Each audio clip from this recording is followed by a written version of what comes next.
নিজের চোখে দেখা কিছুদিন আগে একটা জানাজা পড়িয়েছে, খোদার কসম করে বলছে 6:30 ইন্তেকাল করেছে। হসপিটালের বিল দেনেওয়ালা নাই, 4 সন্তান, অ্যাম্বুলেন্সে ঘরে ঘরে আসবে, 1000-1200 টাকার বিল দেনেওয়ালা নাই। কি বুঝলেন? ক্ষণস্থায়ী দুনিয়া।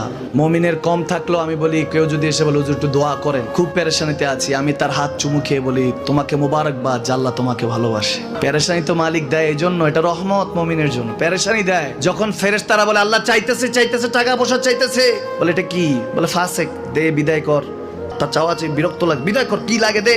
মমিন যখন চাইতে থাকে আল্লাহ আমাকে কিছু লাগবে, যখন একটু করে চায় আমার মাটাকে সুস্থ করে দাও, বাবাটাকে আল্লাহ আমার স্ত্রীকে, আমার আমাকে একটু তৌফিক দাও, চাইতে থাকে মমিন। আল্লাহ বলে যখন ফেরেশতারা দেখে মমিন চাচ্ছে, দেরি করতে পারে না, তাড়াতাড়ি খাজানা নিয়ে দিতে নেবে, আল্লাহ বলে রাখোস না, এত তাড়াহুড়া কিসে? তার চাওয়ার মধ্যে তো প্রেম আছে, একটু চাইতে দেস না।